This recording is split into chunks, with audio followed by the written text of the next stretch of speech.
यदि आप पेंशनर हैं तो आपको भविष्य निधि में स्वयं जाकर अपना जीवित प्रमाण पत्र देने की कोई आवश्यकता नहीं है। केंद्र सरकार ने इस बाध्यता को EPS 95 स्कीम के तहत अब समाप्त कर दिया है। सरकारी या प्राइवेट नौकरी के सहारे अपने भविष्य को सुरक्षित करने के लिए जमा की गई कर्मचारी भविष्य निधि को अब आपको अपना पैसा पाने के लिए स्वयं जाने की बाध्यता को अब समाप्त कर दिया गया है।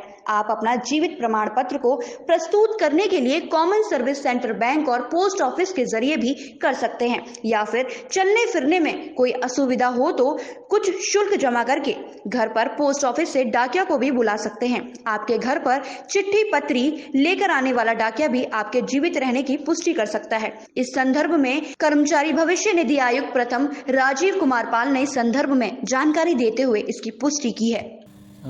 पहले तो मैं दर्पण न्यूज के सभी दर्शकों को बहुत बहुत बधाई देता हूँ इतने अच्छे न्यूज चैनल से आप लोग को सुनने के लिए। और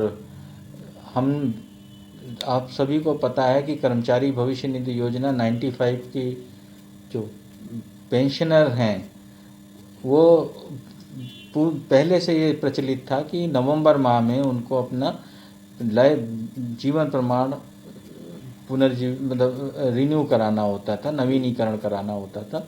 लेकिन अब भारत सरकार के दिशा निर्देशों के अनुसार ऐसा करने के लिए ज़रूरी नहीं है। इसमें अब ये प्रावधान कर दिया गया है कि कोई भी पेंशनर अपने 12 महीने समाप्त होने के बाद उसका नवीनीकरण करा सकता है। तो सपोज आप मान लीजिए कि किसी ने अगर जो मार्च 2020 में अपना पेंशन प्रमाण जो है जीवन प्रमाण नवीनीकरण कराया है तो वो मार्च 2021 में ही अब उसको वो लागू होगा, जबकि पहले उसे नवंबर 20 में ही कराना होता था। सर इस साल कितने केसेज आए हैं इस प्रकार के? इस प्रकार के हमारे पास हमारे जो टोटल पेंशनर हैं वो तो हमारे पास 31,457 हैं आगरा परिक्षेत्र में, जिसमें 7 जिले आते हैं। हाँ, तो ये जो है हमारे इसका वो है। चाहे दूसरी बात ये है कि जो पेंशनर है जरूरी नहीं है कि हमारे कार्यालय में ही आए। हमने पूरी सुविधा प्रदान की हुई है। सामाजिक जो सोशल डिस्टेंस है उसका भी पालन हमारे यहाँ पूरी तरह से कर रहे हैं कोविड महामारी को देखते हुए। लेकिन यदि वो चाहें तो ये सुविधा एक तो उन्हें पोस्ट ऑफिस से मिल सकती है कि पोस्ट ऑफिस में जा कर के वो वहाँ से संपर्क करें तो पोस्टमैन घर पर आकर के ही उनका जीवन प्रमाण पत्र कर सकता है निर्धारित फीस पे, जो कि पोस्ट एंड डिपार्टमेंट द्वारा तय की गई हो।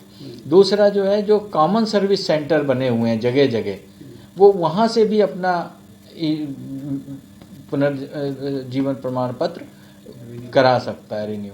और तीसरी चीज़ इसके अलावा वो ये है कि जीवन प्रमाण पत्र जहाँ पे उनका बैंक अकाउंट है वहाँ पर भी करा सकता है।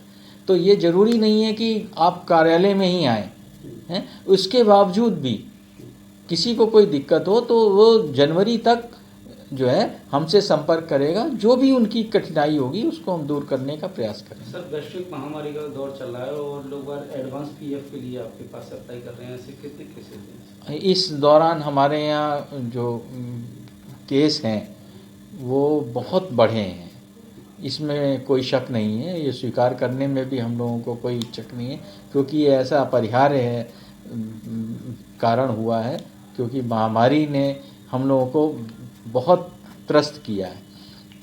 लेकिन मुझे उम्मीद है कि हम सभी लोग बहुत साहस से इसका मुकाबला करेंगे। ये संकट के क्षण भी ख़त्म हो जाएंगे और जल्द से जल्द सब लोग स्वस्थ होंगे। एक मैं आपको उदाहरण देना चाहता हूँ कि गत वर्ष कोविड महामारी के पहले हमारे यहाँ औसतन जो दावे आते थे वो 4,000 प्रति माह आते थे। आज की डेट में वो 14,000 हो चुके हैं। तो जिसमें सबसे ज़्यादा संख्या जो है वो नौकरी छोड़ने वालों की है और कोविड एडवांस वालों की है।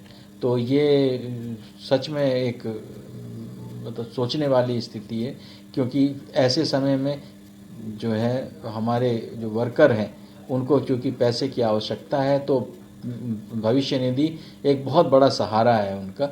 और मैं चाहता हूँ, हम लोग पूरी कोशिश कर रहे हैं कि सभी लोगों को जो उनकी ज़रूरत के समय हम लोग खड़े हों और उनकी जो भी हम सहायता कर सकते हैं करें।